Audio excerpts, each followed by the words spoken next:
They didn't know what to make of it at first. Hundreds of warships aligned in perfect formation, like a wall of stars blotting out the void, sensors aimed, weapons primed, energy humming through neutron cores hotter than suns. The Galactic Union had sent its finest. 6 species. 2,000 years of military doctrine. And they were ready to crush Earth with clinical efficiency. But Earth didn't send a fleet. They sent him. The command bridge of the Union dreadnought Havoc's Will was silent as they watched the lone vessel emerge from the warp rift. No escorts, no swarm, just a single, dark, matte black cruiser gliding forward like a whisper in the vacuum. Its profile was unfamiliar. No known schematics, no recognized signature, no heat emissions. Just one word etched across the hull in ancient Terran glyphs. R-A-V-E-N. Admiral Catharn blinked his triple eyelids, confused. "Where's the rest of the human fleet?" Silence. "Answer, damn it!" he barked. The tactical officer hesitated, then muttered, "There is no fleet, Admiral." That's it. Whispers erupted across the bridge. It wasn't arrogance. It wasn't pride. It was contempt. The humans weren't coming to fight. They were coming to end something.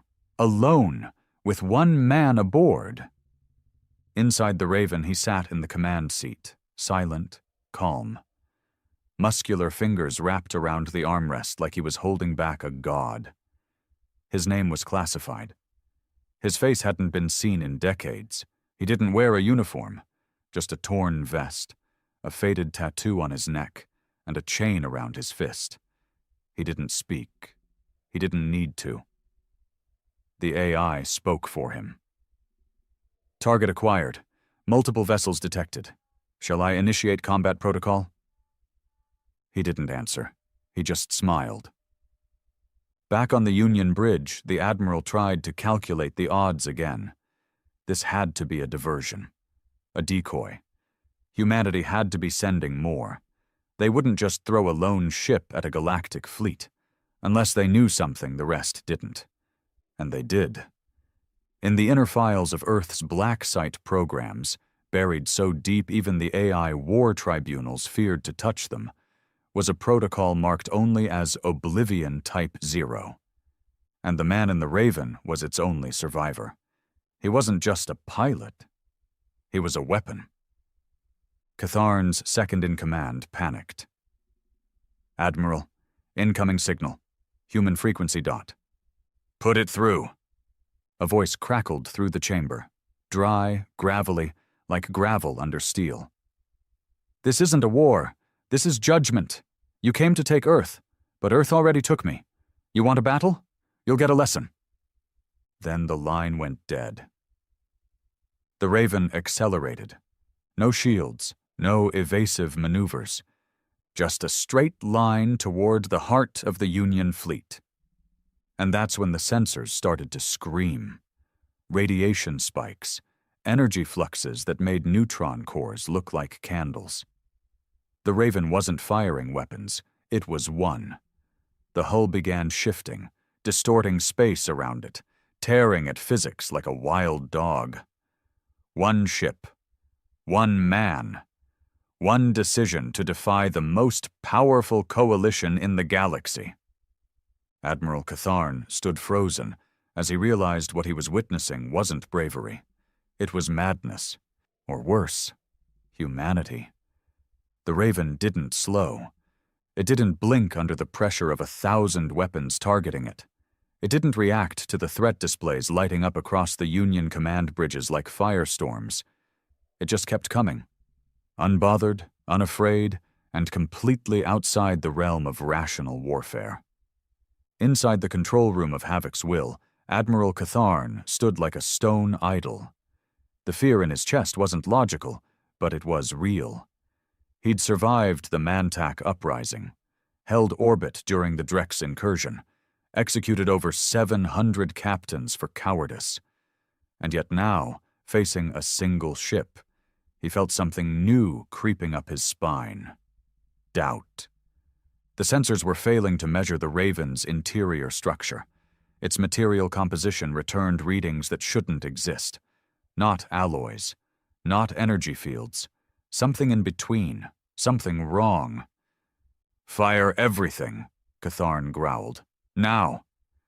Dozens of capital ships lit up the void like suns in a supernova. Plasma torpedoes, dark matter lances, ionic warheads, wave-based disruptors, all flung toward the Raven in overlapping arcs of destruction. The Raven didn't dodge. It absorbed. The first torpedoes hit with enough force to level a moon, but they vanished on contact, like pebbles tossed into a black hole. No explosion, no reflection. The weapons just ceased to exist. Then the disruptor beams arrived, tuned to molecular destabilization.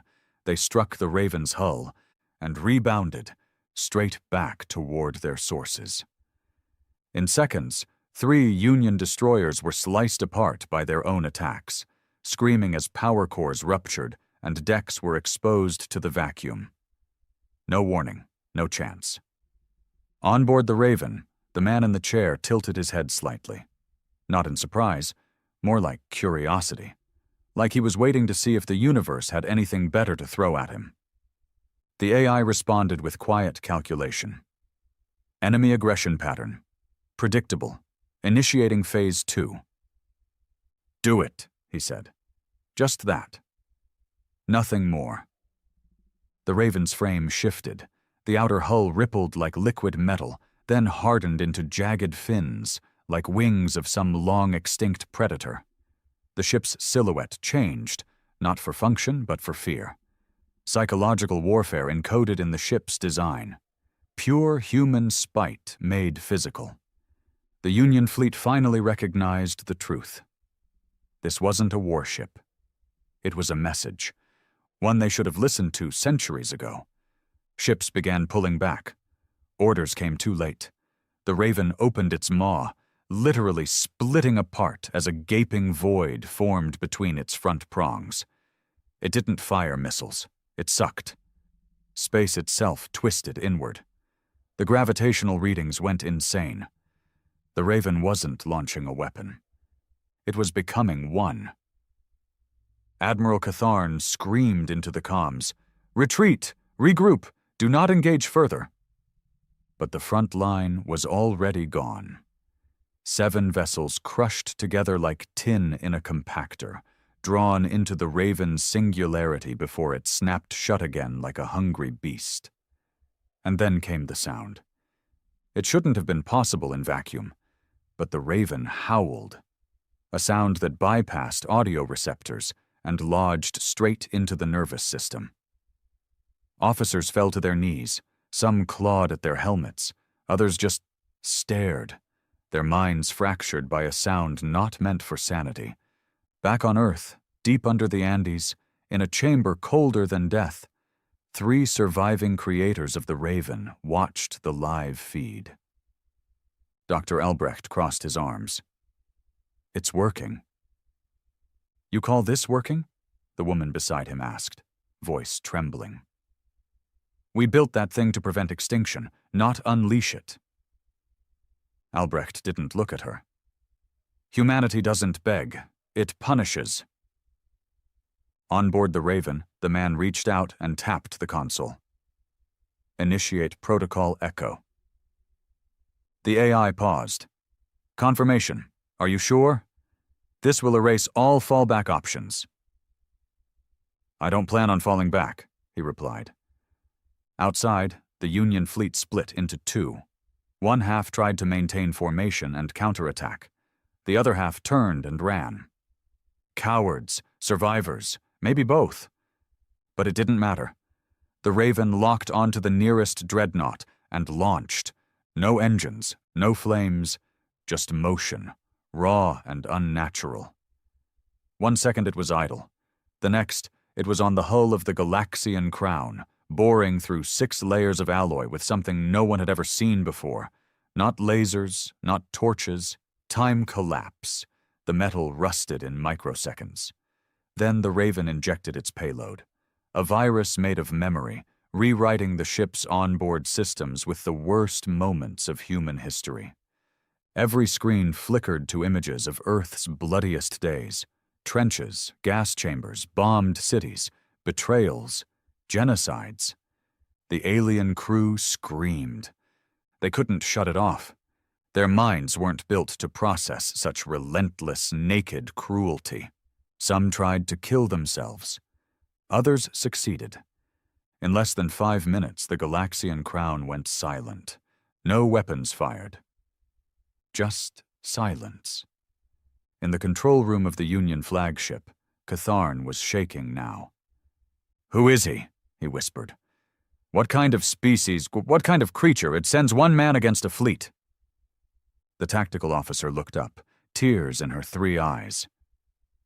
"They call him the Echo." The name meant nothing to Catharn, but to humans it was legend, the last survivor of Earth's true warfare age, a soldier who didn't fight for orders or peace or empire, a man who fought because there was no one left who could. The Echo wasn't a hero. He was the debt humanity sent to be paid in blood. Inside the Raven, he sat alone, not smiling anymore, just breathing. Every breath hurt, every pulse a reminder of what he'd sacrificed to become what he was. The nanites in his spine were failing. The psychic barriers were cracking. But it didn't matter. One more ship, one more example. Let them feel it. He pulled a fragment of a photograph from a compartment on his belt. An old, faded picture of a little girl. Blonde curls, toothless smile. Behind her, a crater where a school used to be. That was the day the Union bombed Earth. Not a declaration, not even a warning, just a test to see if humans could bleed. They could, but they didn't forget. He crushed the photo in his hand, not out of rage, out of focus, resolve. This wasn't about war. This was about memory. And vengeance. The Raven spun, choosing a new target, the Union's command vessel. Admiral Catharn's face drained of all color as he watched the black ship come for him. "All ships, stand between us and that thing, stop it." But no one moved. No one dared. The Raven's AI delivered the final message, beamed to every corner of the galaxy. To those who believed humanity was broken, we were. But we rebuilt with scars. You called us lesser, primitive, savage, and we agreed. Pause. But savagery has memory, and we remember everything. The Union lost 11 capital ships that day, and all of its pride. The Raven drifted silently through the wreckage, its pilot slumped in the chair, breathing heavily. He didn't smile. He didn't speak. He just waited. Because this wasn't over, this was only the beginning. The wreckage drifted like frozen corpses in a void funeral. Burned hulls, twisted metal. Escape pods cracked open like eggs. For all the firepower the Galactic Union had amassed, it hadn't stopped one man. One ship. The Raven floated silently now, like a beast that had eaten its fill and was waiting to see if anyone else wanted to try their luck. No one did. Admiral Catharn's command deck was in shambles. Half the crew was dead or insane. The rest were looking to him for answers he didn't have. It was the kind of silence that only ever existed in defeat. Thick, ugly, humiliating.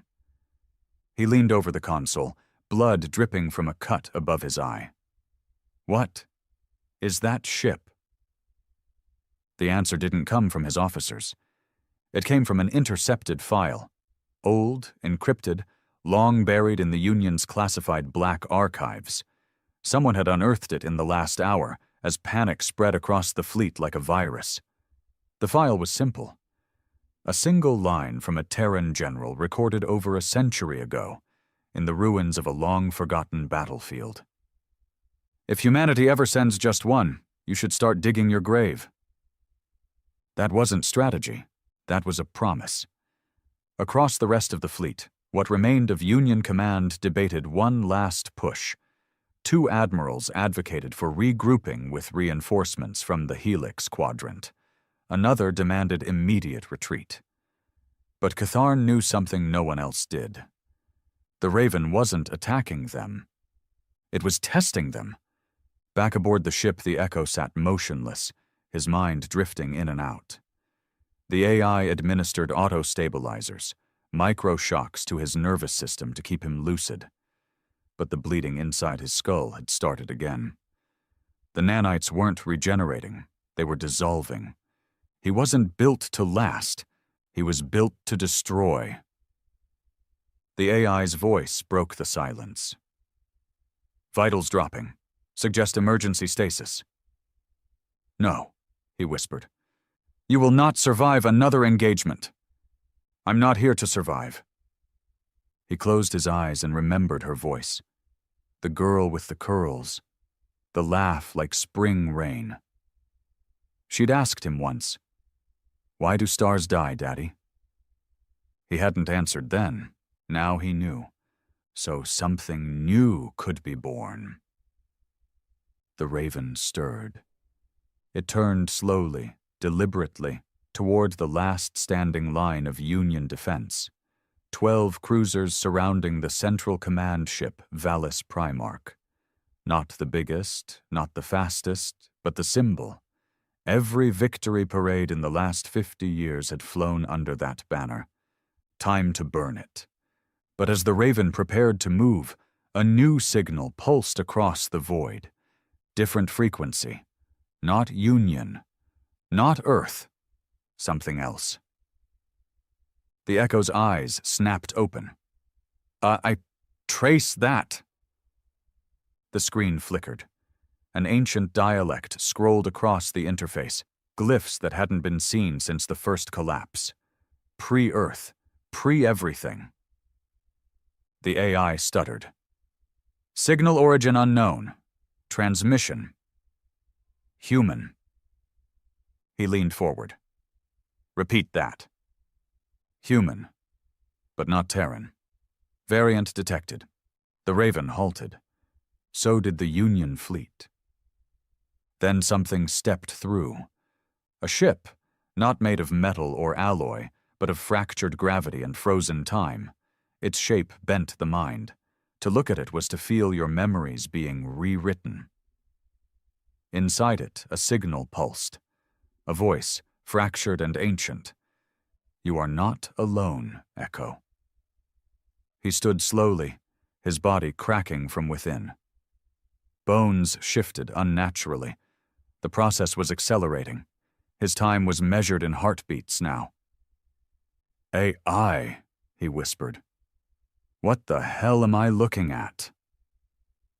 The ship, if it could be called that, responded in kind. Not with words, but with images. A war before records. A faction of humanity that didn't return to Earth. They evolved out there, in silence, in suffering. And now they'd come home. The Echo stared at the apparition in disbelief. They weren't allies. They were judges. The AI confirmed it. Human DNA confirmed. Non-Terran lineage. Likely origin. The Exodus Project. Lost in deep space anomaly 917 years ago. Catharn saw it, too. His sensors barely functioned, but the ripple in space was undeniable. Another one? He whispered. There's another kind of human? The Union commanders panicked. They'd barely survived one. A second kind, unknown, uncharted, evolved, wasn't just a complication. It was a nightmare. The strange vessel moved closer to the Raven, not in aggression, in recognition. Two ghosts of humanity, one from Earth, the other from something far older. Inside the Raven, the Echo felt it, in his blood, in his bones. They'd come not to help, but to witness. He connected his neural link to the apparition. Just for a second. Just enough to understand. What he saw made him choke. Thousands of years of survival. Alone, no planets, no home, only ships like that one, bending physics, enslaving stars, trading their humanity for survival. And they judged Earth soft. The message was clear. Finish what you started. Prove yourself, or we will finish it for you. No alliance, no peace, just challenge. The Echo looked toward the last Union ship, the Valis Primarch, still alive, still clinging to the hope that someone would come stop this madness. He stood tall now, blood dripping from his jaw. AI, he said. Yes? Prepare to breach the Primarch. You won't make it. I wasn't supposed to. Outside, the Raven roared forward, not sleek, not graceful, just angry. The Primarch fired everything, a storm of terror unleashed in one final plea for survival. The Raven vanished, then reappeared inside the Primarch. Its hull collapsed around it like foil. The Echo tore open his harness and marched through the breach, boots melting deck plating with each step. Flames licked around him, but he didn't burn. The crew of the Primarch opened fire. Bullets, plasma, screams. Didn't matter. He walked through it like a nightmare, a man already half dead, not driven by revenge anymore, but by duty. The final piece of his humanity peeled away as he reached the command deck. Admiral Catharn stood trembling, a pistol aimed but hands shaking. Why? Catharn whispered. Why didn't your people come with a fleet? Why just you? The Echo grabbed the barrel and lowered it slowly. Because a fleet is for winning wars, he said. I came to end one. And with that, the lights went out. The Primarch exploded from the inside, a single burst of light that cracked the sky for 100 light years. From orbit, the second human vessel watched in silence. Then it turned, not toward the Union, not toward Earth, but toward the stars. Its judgment had been passed. The Echo was gone. But his message wasn't. Don't provoke Earth, don't test the broken, and never, never think humanity needs numbers to fight. The debris field of the Union fleet spun endlessly across the void. Where there had once been a symbol of galactic supremacy, now there were only ruins, drifting steel tombs wrapped in silence. The wreckage would circle that sector for 1,000 years, like a warning whispered into the bones of the stars. And at its center, nothing. The Raven was gone. Vaporized with the Valis Primarch, its pilot never recovered, no black box found. Only speculation remained. Some believed he died in the final explosion. Others claimed he transcended, that the ship and its pilot were absorbed into a quantum fold, something even human science couldn't explain. But the most dangerous rumor, the one whispered in Union corridors and Terran backrooms alike, was that he chose to disappear. That somewhere, he still waited, watching, waiting for another reason to wake the Raven. Back on Earth, deep beneath the frozen remnants of Siberia, the Directorate watched in silence as the final footage of the Primarch's collapse played on loop. Dr. Albrecht stared at the screen with no emotion. He didn't fail, he said. No, murmured a voice beside him, a shadowed figure with half a face made of chrome. He passed, and now we've got another problem. Albrecht turned. The Watchers? Worse, the man said, stepping forward. They're not just watching, they're evaluating. The second human species, the ones from the Exodus Project, hadn't disappeared after the Echo's sacrifice. Their ship, that angular abomination of gravity and light, had retreated just outside Terran space in a position that mocked strategy. Too far to attack, too close to ignore. And they weren't communicating, not with words. They didn't need to. Instead, across Earth's quantum channels, they sent images, brutal, sharp bursts of data that bypassed translation. The first image had shown Earth burning. The second, a fetus growing in a tank of black fluid. The third, a hollow-eyed child tearing through armored soldiers with her bare hands. Each image came with a single message burned into the code. This is what we are. What are you? Earth didn't respond. Because Earth didn't know. The Echo had been their best, their last relic of a forgotten war machine. With him gone, all that remained were the shadows of what once was. The Directorate began Project Revenant in secret, an attempt to recreate the Echo's enhancements, but every test subject died screaming. The genome had rejected the grafts. Neural implants corrupted healthy brains within minutes. The Echo had never been a formula. He had been a freak, a perfect accident of trauma, tech, and time. And now Earth was left with nothing but ghosts. Meanwhile, the Galactic Union splintered. What was left of its leadership declared martial law. Panic rippled across the sectors. Planets that once pledged allegiance began seceding. Civil unrest turned into civil war.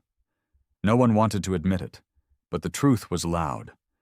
One man had shattered the illusion of control. And in backwater bars, low-orbit slums, and prison colonies, the legend began to twist.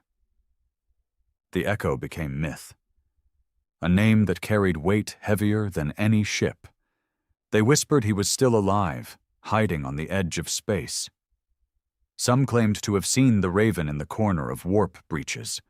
Others said they'd been visited in dreams by a voice that told them to prepare. Prepare for what? That answer came in the form of a massacre.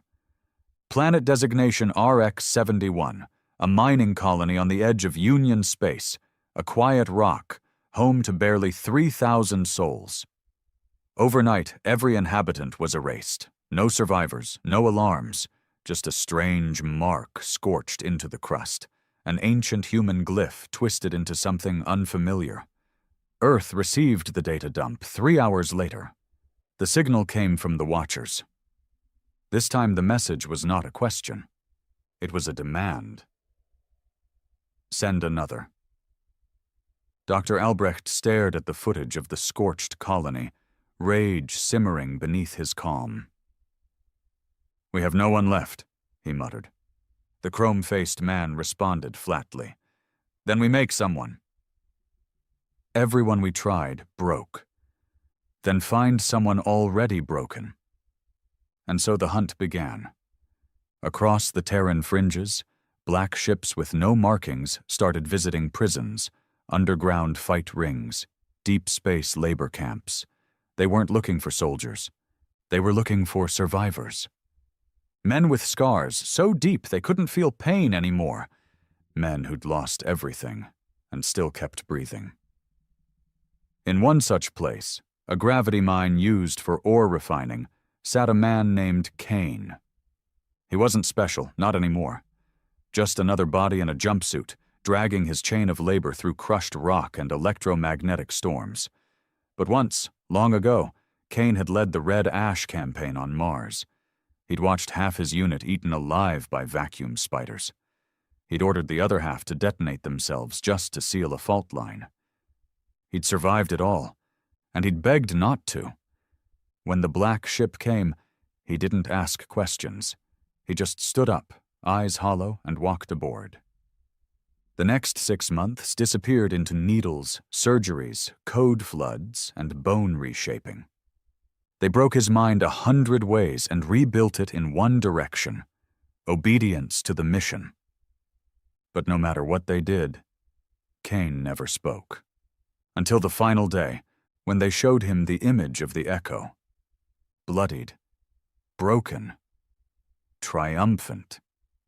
And the message left behind in the Raven's AI core: If another rises, let him know this wasn't vengeance. This was warning. That was the moment Kane opened his mouth and said, "When do I launch?" And Earth breathed again. The new vessel wasn't the Raven. It was uglier, heavier, meaner, named after something the old world had buried deep. The Crucible. Kane was wired into it without ceremony. No send-off, no flag. He didn't care. He didn't need legacy.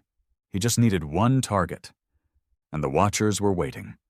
Their ship drifted just outside the Kuiper fringe, still pulsing with that impossible geometry, like a puzzle that couldn't be solved without going mad. When the Crucible dropped from warp, the stars shivered. Kane didn't speak. He didn't need to. Inside his skull, a whisper had been growing louder each day. Not the scientists, not the AI. Him. The echo. His memories had bled into the neural drive, buried inside the wreckage Earth recovered after the Primarch's fall. They hadn't found the echo's body, but they'd found his mind. Echoes of his rage, his choices, his pain. Now Kane carried that burden. And more than that. He understood it. The Crucible opened a channel to the Watcher ship. No words were exchanged. Just a pulse. Challenge accepted. What followed wasn't war. It was something older. A duel, ship to ship. Man to monster. Legacy to evolution. Kane stared at the Watcher ship like a man who had already buried himself. The Crucible floated beside him, quiet and monstrous, its hull blackened from re-entry simulations and experimental weapon test burns. Nothing on that ship was aesthetic. No grace. Just jagged edges, trauma-coded systems, and a cockpit wrapped in bone mesh designed to sync with his nervous system on a molecular level. He didn't ask what the Watchers wanted. He already knew. They were testing Earth, again, not with armies, but with fate. The Crucible powered up with a growl, not a hum. Its core wasn't clean tech like the Raven had used. It was dirty, built on failed ethics and desperation. A war engine made by men who stopped pretending to be moral. Kane took one breath, one heartbeat, and activated neural sync. Instant agony. The Crucible didn't link like the Raven. It tore its way into him, flooding his veins with dark circuit pulses, grinding bone against alloy, replacing muscle memories with something colder. He didn't scream. He didn't flinch. He belonged to it now. "Status?" came a voice. Mechanical, clipped, soulless. The new AI didn't have the Raven's charm. It wasn't meant to. It was a handler, not a partner. "Functional," Kane growled, his throat already bleeding from the strain. "Feed me the target." The Watcher ship didn't move. It didn't broadcast threats. It simply bled light from every impossible angle. The Crucible's sensors began to rupture. "They're corrupting time around themselves," the AI noted. "Microshifts, temporal interference. It's not just movement. They're fracturing the future." Kane blinked once. "Then we hit them in the now." The Crucible moved. It didn't fly. It didn't glide. It punched through space with every microburn, distorting the black between stars with its mass.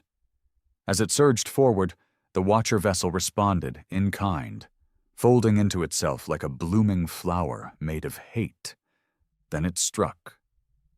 A single lash of anti-light whipped towards the Crucible, faster than reaction, hotter than hell. It wasn't matter. It was void, compressed into a shape that wanted to unmake anything it touched. Kane jerked his hands, twisted the ship on its axis. The Crucible took the hit.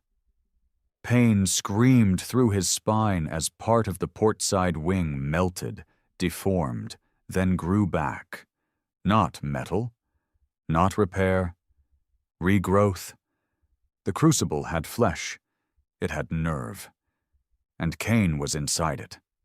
Again, he snarled. The crucible howled. Twin particle drills deployed from its flanks, spinning like fangs. Kane locked onto the ship's central anomaly, whatever passed for its brain, and launched. But the Watcher ship wasn't there anymore. It blinked. That's the only word that fit. One instant it stood, the next it didn't. And the crucible slammed into the void left behind, spinning off course. Inside Kane's head, the AI shouted, "You can't fight something that won't anchor to linear time." Kane gritted his teeth. "Then we unmake time." He reached into the crucible's core systems, something even the Directorate warned him never to do, and pulled. The ship reacted like a wounded beast, screaming, resisting. Kane didn't let go. He pulled deeper, dragging out a buried subroutine. Black pulse. It had never been tested. The echo hadn't needed it. But Kane wasn't the echo. He was worse. The crucible expanded, reshaped, groaned as its hull fractured and regenerated in real time. Black pulse launched, not a beam, not a wave. A curse. It tore across the battlefield not in light, but in silence. Every sensor, Union, Terran, even those on ancient hidden satellites, went dark. The Watcher ship convulsed. For the first time, it reacted. The pulse hit its skin and peeled back the camouflage of time. Beneath its shell were not machines. They were human. Or what used to be. Pale, elongated figures trapped in layers of living armor, their eyes gone, their mouths sealed. They hadn't evolved. They'd been mutilated by survival. And now they were angry. The ship retaliated, launching a scream across every channel. Kane staggered in the cockpit as the sound drilled into his skull. It wasn't just noise. It was memory. He saw his dead squadmates on Mars, his wife choking on poison air. The last time he cried, the last time he begged someone to kill him, every shame, every mistake. The Watchers weren't fighting with weapons. They were using grief. The AI's voice cracked, almost human. "They are rewriting your perception. Stop thinking. Let me guide—" Kane shut it out. He didn't need guidance. He needed rage. With a roar, he seized the Crucible's override system and manually steered into the heart of the Watcher ship's temporal breach.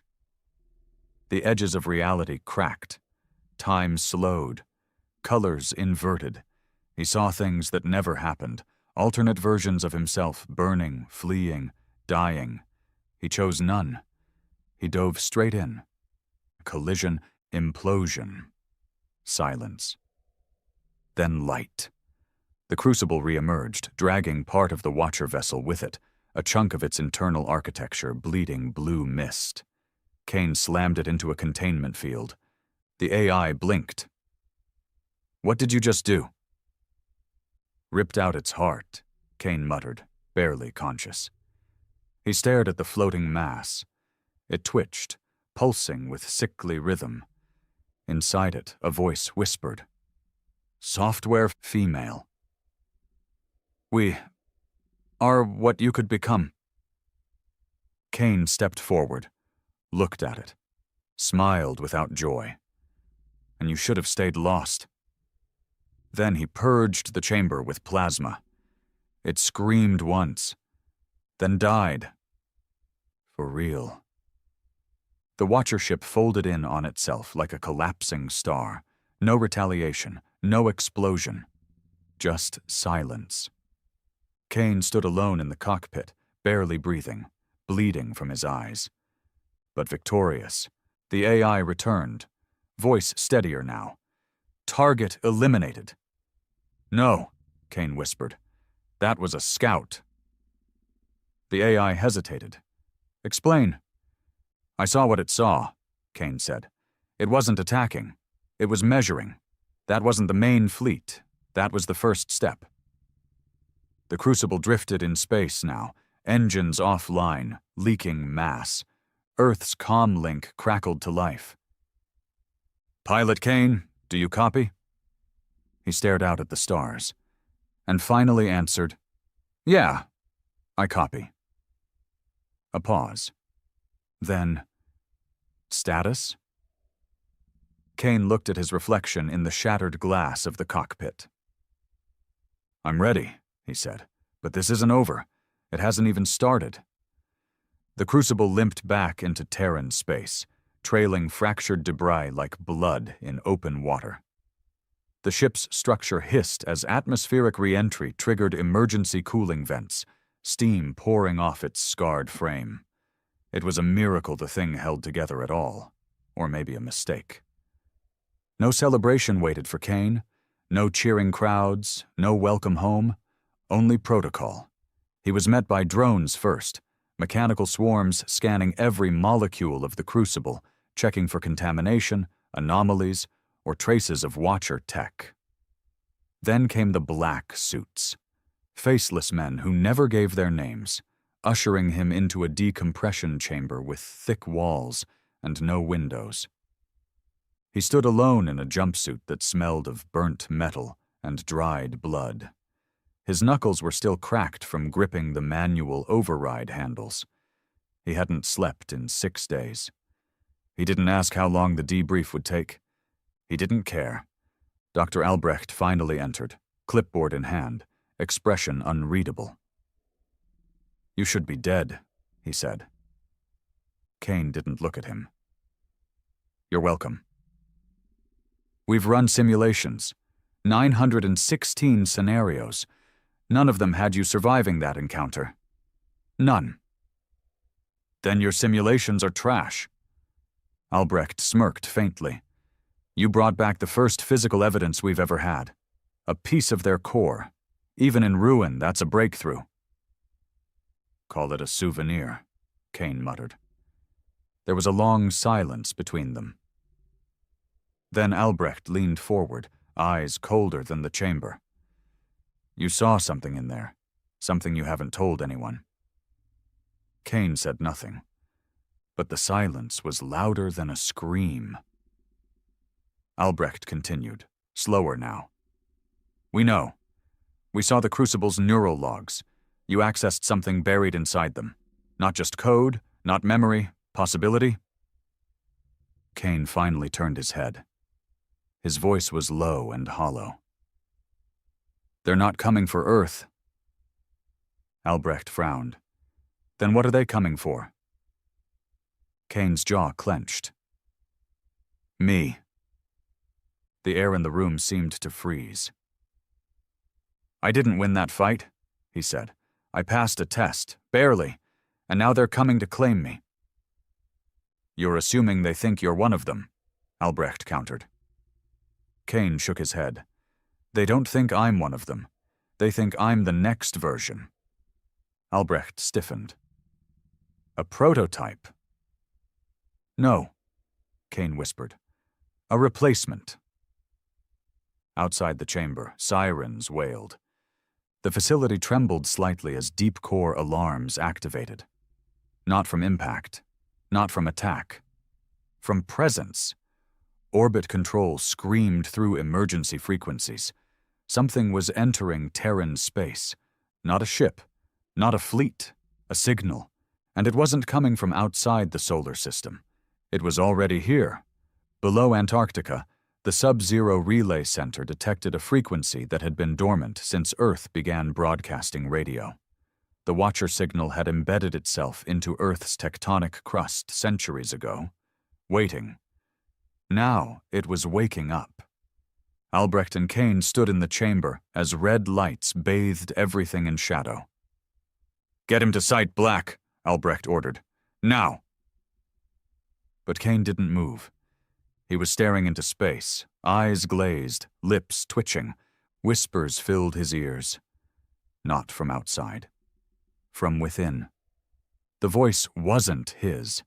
It wasn't the AI. It wasn't even human. It was the Watcher. "We gave you a gift," it said, "and you wore it like a weapon, but you were meant to become." Kane clenched his fists. I'm not yours. The voice chuckled. You already were. His veins began to glow faintly, blue light crawling through his skin like frost. Albrecht's eyes widened. Restrain him! He shouted. But Kane's body wasn't responding to orders.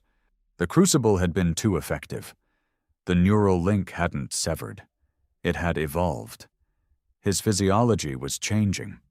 Subtly, slowly, but irreversibly. He wasn't just synced to the crucible anymore. He was it. Albrecht backed away. We should have let you die out there. Kane looked at him, and his voice was no longer his alone. You didn't save me. You released me. Then he collapsed. In the hours that followed, Earth went black. Not from war, but from fear. Communications failed across major cities. Satellite systems blinked out. Quantum AI cores stopped responding. The sky filled with static. Power grids failed not from overload, but from refusal. The Watchers weren't coming. They were already inside the system. They'd been watching for decades, waiting for the first true echo. And now that Kane had opened the door, they were ready. But not with armies, with invitations. All across the Earth, people began receiving dreams. Images burned into their subconscious. Black ships, broken stars, voices promising salvation through pain. Some welcomed it, others went mad, and a few understood. They were being recruited. The Watchers weren't an enemy. They were a direction, a path, and Kane was their first step. Underground, Kane awoke inside Site Black, hooked to machines no one fully understood. His eyes glowed blue now, faint but steady. The scientists monitoring him whispered theories none dared publish.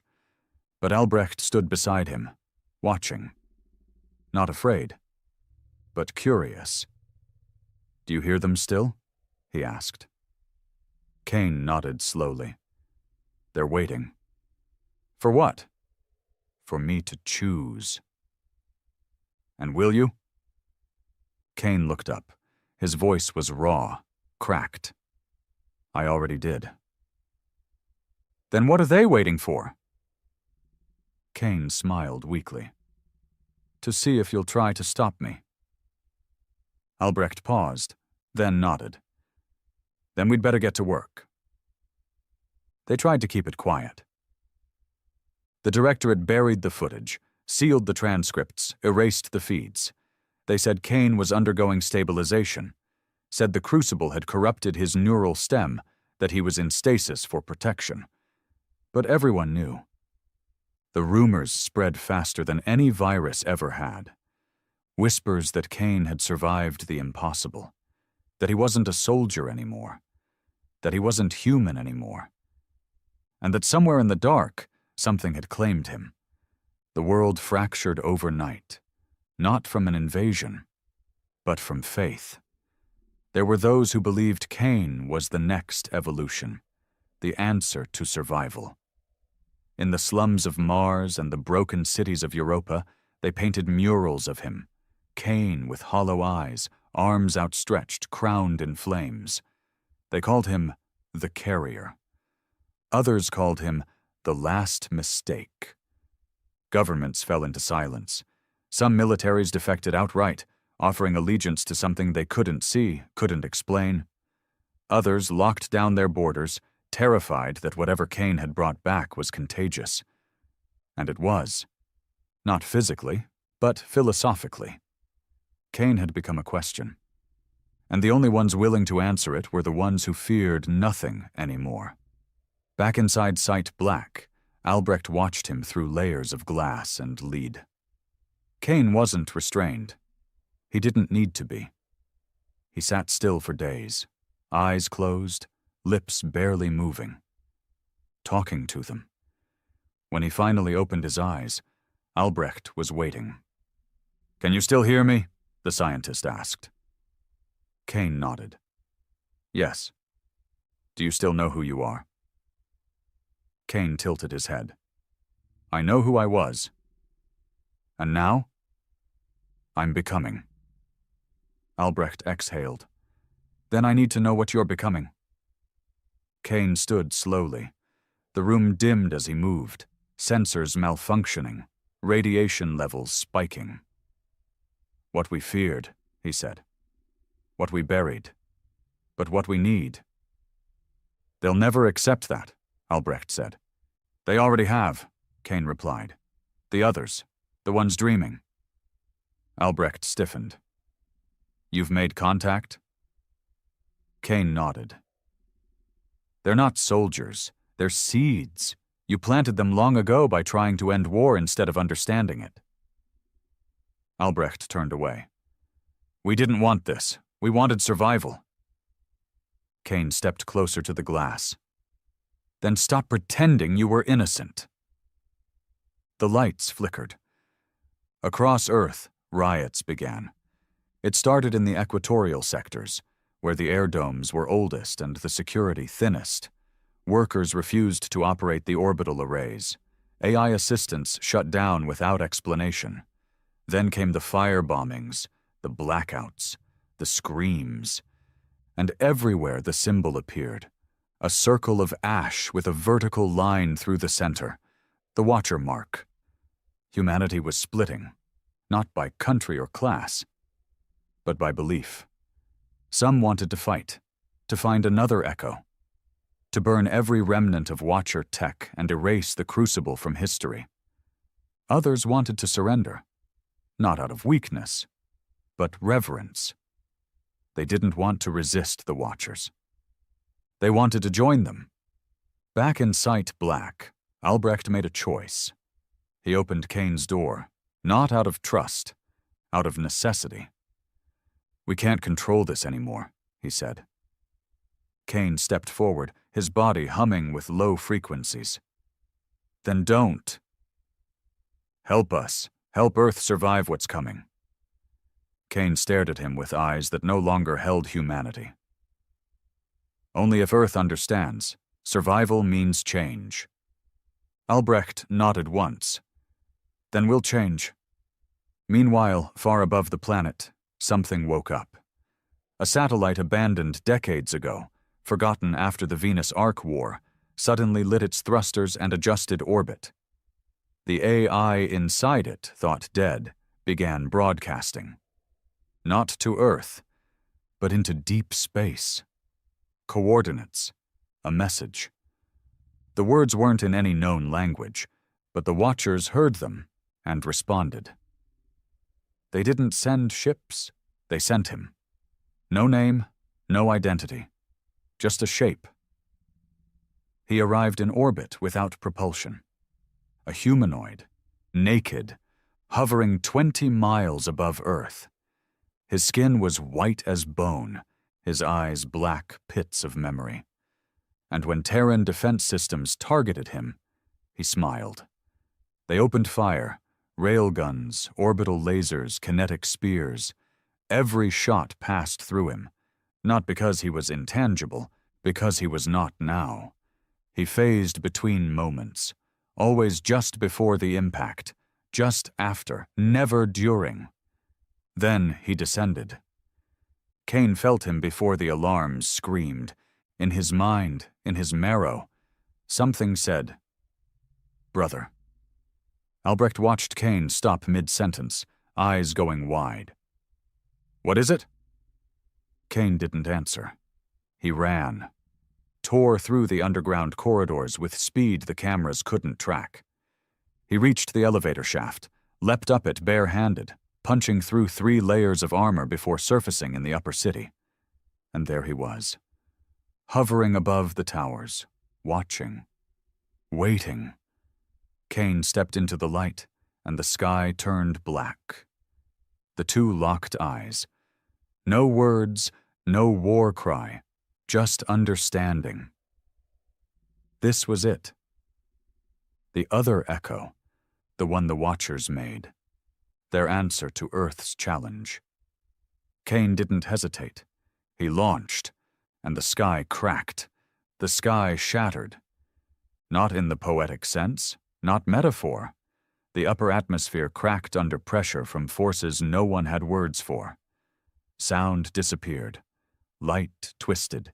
Cities below fell silent as the air turned heavy, as if the planet itself held its breath. Kane and the Watcher-born Echo met mid-air. No weapons, no fleets, no commands, just fists. Their first strike bent the skyline. Windows exploded. Satellites veered off orbit. Two bodies colliding with more force than Earth's deepest gravity wells. Kane's body convulsed as he absorbed the impact, his spine rippling with nanite repair streams. But he held. The other Echo, paler, smoother, perfect in shape, barely flinched. He floated backward with unnatural grace, tilting his head like an artist studying an unfinished sculpture. "You're not complete," the Watcher Echo said, his voice layered with 1,000 whispers. "I'm enough," Kane growled. They clashed again. This time Kane led with rage, a punch through time, a scream of will, a lunge backed by the weight of Earth's history. The Crucible's residual code flared in his veins, superheating his bloodstream, distorting the air around his limbs. He didn't just hit, he ruptured physics. The Watcher Echo blinked out of sync, phasing for a split second. Too late. Kane's fist connected with his ribcage, and the sky screamed. The impact rippled across continents. Tides shifted. Mountains trembled. Below, people stared into the sky, some weeping, some praying, many doing both. They didn't know who to root for, or if they even should, because both of them looked like gods. And both of them wanted the other dead. The Watcher Echo countered with elegance, hands slicing through air, bending space like fabric. He didn't punch, he rewrote. Each movement bent Kane's probabilities, split-second distortions that turned certainty into maybes. But Kane had already stopped believing in odds. He fought like Earth itself, dirty, resilient, primal. They fell. From orbit to ocean, they plummeted like comets.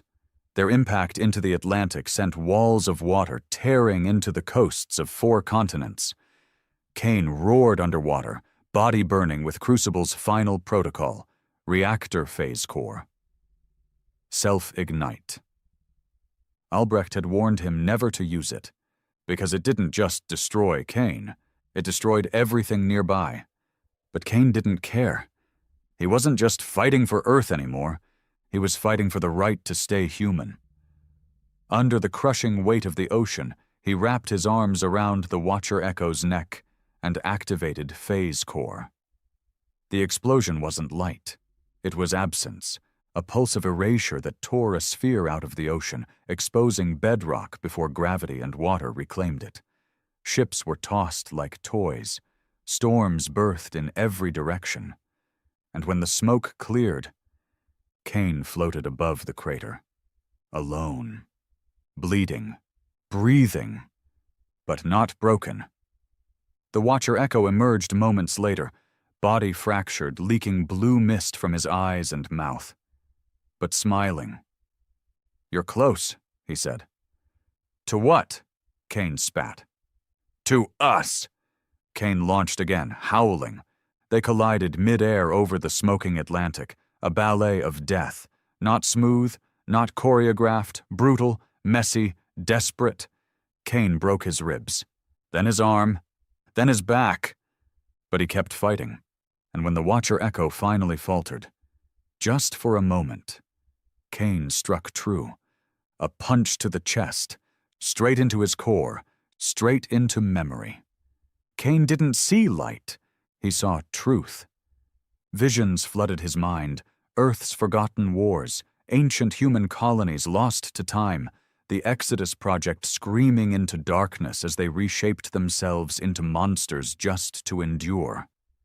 They didn't become Watchers out of choice, they had to. and now they'd returned to offer salvation. But only to those who bent. Kane came back to himself with a scream, fists buried in his enemy's chest. The Watcher Echo wheezed. "We are the cure!" Kane leaned close. "Then I'd rather be sick," and tore out his core. The sky detonated. No noise. Just pressure. Just change. The Watcher Echo imploded, folding inward, vanishing in a scream of code and dust. Gone. Real gone. Kane collapsed into the ocean. He didn't float. He sank. 3 days later, Site Black was abandoned. The Crucible irreparable. But Kane was alive. Barely. His body was recovered by scavenger ships, smuggled to underground labs, revived by medical tech they weren't even cleared to see, much less use. And when he woke, Earth had changed. Not politically, philosophically. There were still nations, still factions. But now everyone knew. There were others out there. Not just aliens, not just threats, but reflections. And they were watching, waiting, to see if Earth would bend or rise. Albrecht sat beside Kane's recovery pod, aged and broken, coughing blood into a rag. "They'll be back," he whispered. Kane nodded. "Let them. They'll send more, smarter, stronger, maybe not even human anymore." Kane looked up. "Neither am I." Albrecht chuckled. "You always were. That's why you won." "No," Kane said. "I didn't win." "Then what did you do?" Kane closed his eyes. I reminded them that we're still here. The lights dimmed. Far above Earth, in the empty dark, a signal pulsed. Faint. Rhythmic. A heartbeat. And across the galaxy, ships paused. Eyes opened. And somewhere, deep in the abyss, another voice whispered, "Humanity has chosen its weapon. Let's see if they're ready to use it." They built a monument, not to Kane, not to the war, but to the moment. A black shard, 300 meters tall, rising from the heart of the Atlantic crater, where two beings collided and tore the sky open. It was made from the fragments of the Crucible, welded by heat from the reactor core that almost killed the planet. The monument didn't have a plaque. It didn't need one. Everyone knew what it meant. This far, no further. They called the site the Divide, because it marked the split, not just between two men or between Earth and the Watchers, but between what humanity was and what it was willing to become. Years passed. The Earth didn't burn. But it didn't rest either. Something had shifted. The stars weren't silent anymore. The galaxy watched Earth the way you watch a wounded predator. Carefully, respectfully, and never too close. Kane was never seen again. Rumors said he died weeks after the final battle, his body unable to hold the Crucible's changes. Others said he ascended, literally disappeared into the sky, leaving nothing behind but static and melted concrete. Some believed he was buried in a secret tomb beneath the Divide. Others said he was the monument, fused into the obsidian core, his mind still awake, still listening. The truth? No one knew. But his effect remained. Across the world, children grew up in Kane's shadow. They studied what he did, what he fought, and what he refused to become. And from those teachings came a new age, not one of peace, but of preparedness. The Watcher Protocol became law on every continent. Every power grid, every AI, every planetary defense system carried fail-safes against non-linear attacks. Humanity didn't rebuild its fleets, it rebuilt its mindset. No longer expansionist, no longer naive, Just ready. In the outer colonies, they still whispered of watchers in the dark, strange shapes seen near mining moons, dreams of the black symbol that woke people screaming. A girl on Europa drew pictures of a white-eyed man before she'd ever seen a screen. A laborer on Ganymede swore he saw a shadow flicker between seconds. But the watchers never returned. Not openly, not yet. Because Cain had set a precedent. He'd shown them that even after all their evolution, all their time-bending and future-seeing, they still feared something. A human who refused to die quietly. Albrecht died 2 years after Cain vanished. He left behind one message, encrypted and buried in Earth's deepest AI core. It read, "I don't know if Cain saved us. I don't know if the Watchers were enemies or warnings. All I know is we built monsters to face monsters, and the man we made chose to remain human. That was the only victory we ever needed." That message is now required reading in all interstellar training academies. They don't teach his tactics. They teach his choice. The choice to fight, even when logic said to surrender. The choice to bleed, even when offered godhood. The choice to remain Earth's son, even when the stars offered something more. The Watchers never sent another envoy. No fleets, no envoys, just silence. And that silence? That was enough. It meant Earth wasn't forgotten. It meant Earth was respected, or feared, or both. On the 10th anniversary of the Divide, a boy stood before the monument with his father. He looked up at the towering shard and asked, "Was he real?" The man, scarred, silent, simply nodded. "Yes." "Did he win?" The man thought about it. "No," he said quietly, "but he made sure we didn't lose." The boy didn't understand. Not yet. But he would. Because the lesson Cain left behind wasn't in war or power. It was in defiance.